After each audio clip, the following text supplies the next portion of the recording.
Welcome to speed news దండోరా. పరిశుభ్రతలో indoor పట్టణం మరోసారి రికార్డు సొంతం చేసుకుంది. ఒక్కసారి కాదు, 2 సార్లు కాదు, ఏకంగా వరుసగా 8 సార్లు పరిశుభ్రతలో మొదటి స్థానాన్ని కైవసం చేసుకుంది. దేశంలోనే అత్యంత క్లీన్ సిటీగా మధ్యప్రదేశ్లోని ఇండోర్ తొలి స్థానం దక్కించుకుంది. 2024 సంవత్సరానికి గాను కేంద్ర ప్రభుత్వం స్వచ్ఛ సర్వేక్షణ్ అవార్డులు ప్రకటించింది.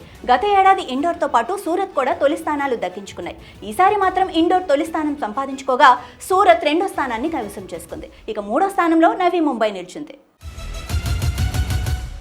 కరోనా వైరస్ మరోసారి అమెరికాలో ఆందోళన కలిగిస్తోంది. ఇటీవల వచ్చిన నివేదికల ప్రకారం అమెరికాలోని దాదాపు 25 రాష్ట్రాల్లో కోవిడ్-19 కేసులు పెరుగుతున్నాయి. ఈసారి ఈ పెరుగుదల వేసవి కాలంలో కనిపించగా దీన్ని నిపుణులు సమ్మర్ వేవ్ అని పిలుస్తున్నారు. కేసుల సంఖ్య, మురుగునీటి పర్యవేక్షణ, ఆసుపత్రుల్లో రోగుల చేరికల గణాంకాలు, సంక్రమణ మళ్లీ వేగంగా పెరుగుతుందని స్పష్టంగా సూచిస్తున్నాయి.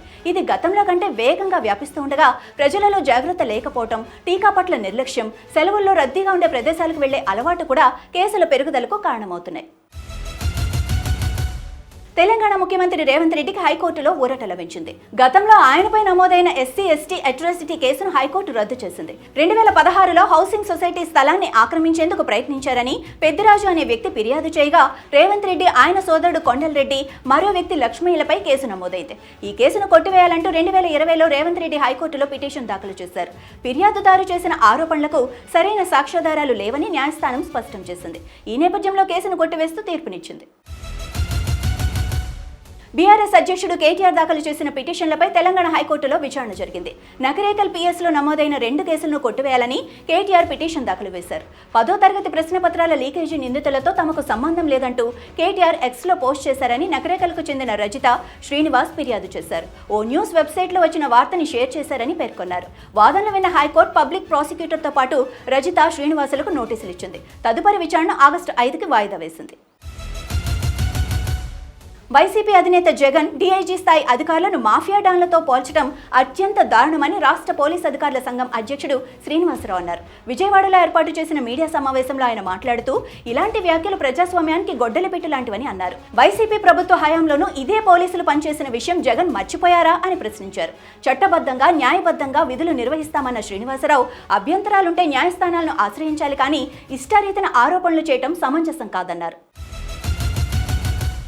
హనుమాన్ చాలీసా పారాయణతో యూకే పార్లమెంటులో సరికొత్త రికార్డు నెలకొంది.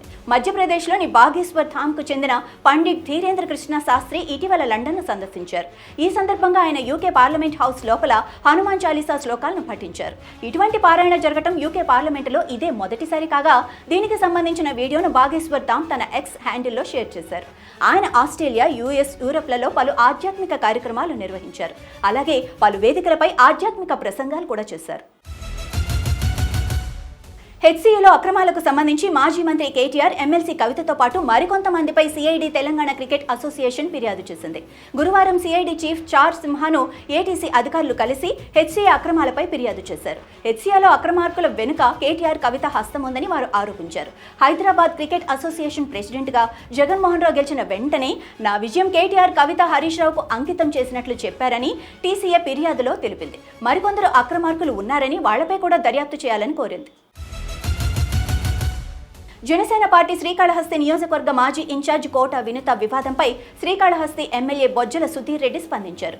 దేవుడి సన్నిధిలో ప్రమాణం చేసి చెబుతున్నా అని, వినుత ఘటనలో తన ప్రమేయం లేదని స్పష్టం చేశారు. వైసీపీ నేతలు సోషల్ మీడియాలో తప్పుడు ప్రచారం చేస్తున్నారని ఎమ్మెల్యే బొజ్జల చెప్పారు. అలానే శ్రీనివాస్ అలియాస్ రాయుడు హత్య విషయంలో తనకు ఎలాంటి సంబంధం లేదని పేర్కొన్నారు.